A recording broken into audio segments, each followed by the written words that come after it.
Imagine a solar system as a flat table. The Sun sits near the middle. Mercury goes around it. Venus goes around it. Earth goes around it. Mars, Jupiter, Saturn, Uranus, Neptune, all almost moving around the Sun on the same flat sheet. Now imagine pointing a rocket in the direction almost nobody talks about. Not towards Mars, not toward Jupiter, not toward Pluto. Straight up, away from the flat table, above the Sun, or straight down below it. And here's a weird part. That direction looks empty. It looks like easiest place to go. No planets blocking the way, no asteroid belt to cross, no distant icy world to chase, just open space. But for spacecraft launch from Earth, that direction is one of the hardest place in solar system to reach. We have sent machines to Mars. We have flown past Pluto. We have landed on comets. We have dropped probes into alien atmospheres. But we have barely looked down on our solar system from above. We know the planets as a map from the side, but the top down view of our home is still strangely missing. So, what is actually above and below the sun? And why it's straight up so hard? To understand the trap, imagine you are standing on a moving walkway, a very fast one. You are not choosing to move. The flow is carrying you. Earth is doing the same thing.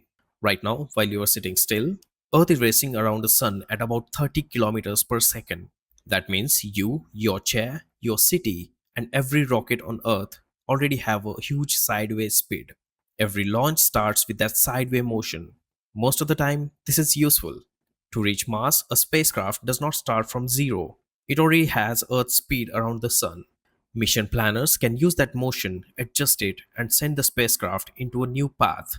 The solar system is like a giant roundabout, and Earth already gives you a fast lane. But if you want to go straight above the sun, that same gift becomes a problem.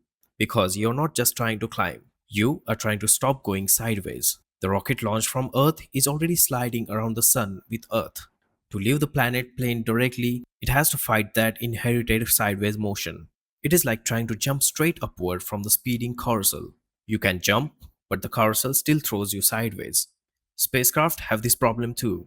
They do not just need height, they need to change the direction of their entire orbit. And changing orbital direction is expensive. In spaceflight, the important number is delta V. A planet transfer needs more, but turning a spacecraft out of the flat planetary plane can require a brutal amount.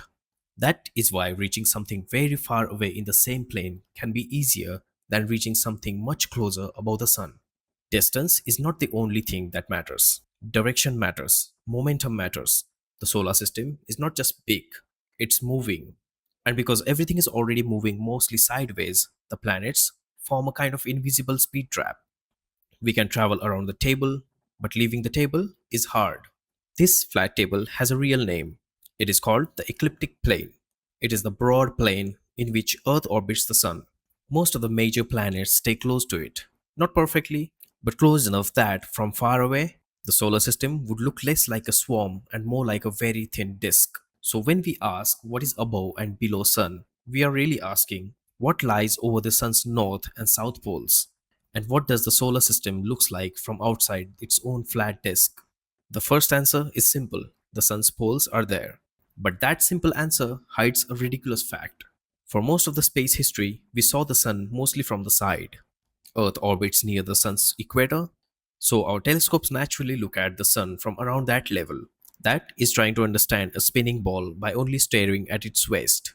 You can learn a lot, but the top and bottom remain awkward. And the sun's poles are not boring. They are deeply connected to sun's magnetic field. They help shape the solar wind. They matter for the solar cycle. They matter for space weather. And the space weather matters because the sun does not just sit there glowing politely. It throws charged particles into space. It launches storms. It sends radiation and magnetic disturbances across the solar system. Those storms can affect satellites, radios, communication, GPS, and power grids on Earth. So, the sun's poles are not just the top and bottom of the ball. They are part of the machinery that controls the space environment around every planet. And yet, for a long time, our view of them was terrible. The first spacecraft that really escaped the planet plane to study the sun from high latitudes was Ulysses. But Ulysses did not simply launch straight upward. it had to do something dramatic. It flew to the Jupiter first. Then it used Jupiter's gravity to bend its path out of the planetary plane. Only after that huge detour, it could pass over the sun's poles. That is how hard up is. To look above the sun, a spacecraft first had to go all the way to Jupiter. Euclid taught scientists a lot about the solar wind. It discovered important differences between the sun's polar region and the regions closer to the equator. But it had a limitation. It was not a modern camera mission. It measured the environment. It did not give humanity detailed image of the solar poles. So for decades, the closest star in the universe remained weirdly unseen from above. Then came Solar Orbiter. Solar Orbiter does not jump out of the plane all at once. It slowly tilts its orbit using gravity assist from Venus. Each pass changes the spacecraft angle a little. Bit by bit, it begins to peak over the sun's edge. In 2025, Solar Orbiter gave humanity its first direct views of sun's south pole. Think about that. We had photographed Pluto. We had mapped Mars. We had seen galaxies billions of light years away. But only recently did we begin directly seeing a bottom of our own sun. The images showed a region that was not calm and simple. It was tangled, magnetic, chaotic, like the sun had been hiding messy hair under a cosmic hat. And those polar views are only the beginning. As the solar orbiter tilts more, scientists expect clearer looks at the polar regions. The top and bottom of the sun are becoming a new frontier.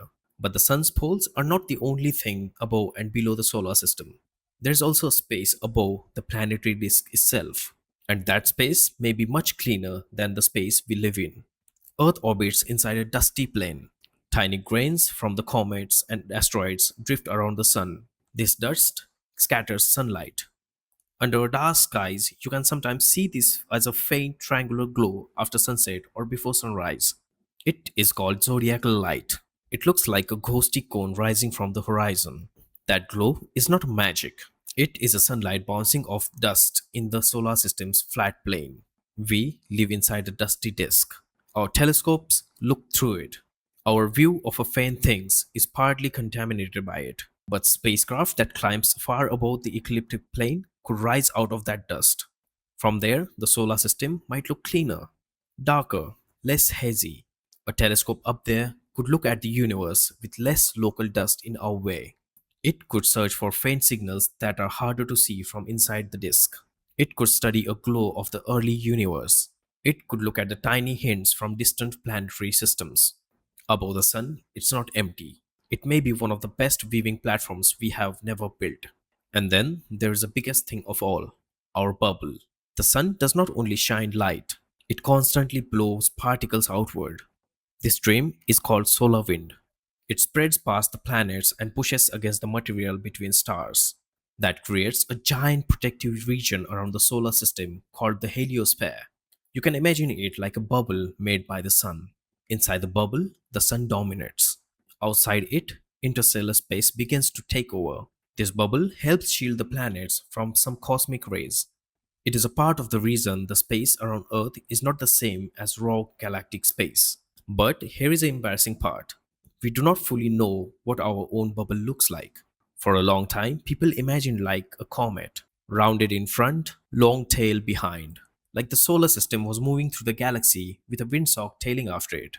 But newer models suggest the shape may be stranger, maybe shorter, maybe lopsided, maybe more like a squashed crescent than a comet, which is very unserious shape for something protecting every planet we know.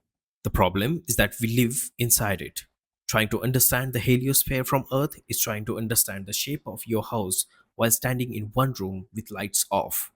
We have measurements, we have models, we have spacecrafts like Voyager that cross that boundary. But those spacecraft traveled mostly outward near the planetary plane. They did not fly far above the solar system and look down. A high latitude spacecraft could give us a completely different view. It could help reveal whether our home bubble has a long tail, two lobes, a rounded shape, or something we still have not imagined properly. So, above and below the sun, there are three mysteries: the sun's polar region, the cleaner space above the dusty planetary plane, and the shape of the giant bubble we live inside. The next question is obvious: how do we get there? If launching straight up is so expensive, what is the trick? The answer sounds wrong. To climb above the sun, you may first have to fall toward it. The idea is connected to something called the Oberth effect. The rocket burn can be more powerful in terms of orbital energy when it happens while the spacecraft is moving very fast deep inside the gravity veil. So instead of trying to slowly fight upward from Earth, a future probe could dive inward toward the sun. As it falls, the sun's gravity accelerates it. At its closest approach, the spacecraft is screaming around the sun at enormous speed. Then, at exactly the right moment, it fires its engine. That burn can reshape the spacecraft's path far more effectively than the same burn far away. It is one of those space flight ideas that sounds like bad decision until physics explain it. You want to go up? So first, you go down. Another possibility tool is a solar sail. A solar sail is a huge reflective sheet pushed by sunlight. Photons have no rest mass, but they carry momentum. When sunlight hits the sail, it gives a tiny push. One photon push is almost nothing, but the sun gives a lot of photons. And in space, a tiny push can build for months or years. A solar sail could slowly tilt a spacecraft's orbit. No fuel, no roaring engine, just sunlight pushing one giant shiny sheet. It would be slow, patient, elegant, the opposite of the orbit dive. One method says fall toward the sun and fire at the perfect instant, while the other says unfold a giant mirror and let the sunlight push you for years. Both are strange, both are difficult, and both exist because the direction above the sun is not as simple as point the rocket up. So, what would the view be like if we finally got there? Imagine looking down at the solar system from high above the sun. The planets would not be scattered randomly. They would form a thin ring around the sun, a flat clock face of worlds. Mercury close in, Venus, Earth, Mars, the giant planets further out, dust glowing faintly along the plane. The sun is in the middle, not as a flat disk in the sky, but as an anchor of the entire system. From that view, our normal map of space would suddenly make sense. The solar system would look like a shape, not just list of planets. You might see the solar wind streaming differently from the polar regions. You might see the dusty plane from outside. You might measure the heliosphere from a direction no spacecraft has properly sampled before. And maybe someday we could look back and make the missing portrait, the solar system from above. Not an artist's impression, not a diagram, a real image. The kind of image that makes everyone realize we had only been seen home from the side. That is what waits directly above and below sun. Not a planet, not a hidden wall, not a secret cosmic ceiling, but the direction we have barely explored. A view of a sun's poles, a cleaner window into space, a better way to understand the bubble protecting us, and a perspective on our own solar system that humanity still does not really have. We often imagine space exploration as going further, further to Mars, further to Pluto, further to the stars. But sometimes the frontier is not further. Sometimes it is sideways from everything we normally do. Sometimes it is direction that looks empty because we have never learned how it looked from there. The planets taught us how to travel around the sun. Now we have to learn how to rise above it. Because the solar system is not just a flat map, it is a place with depth. And somewhere above that glowing star, looking down through the dark, is a view of home we still have not seen.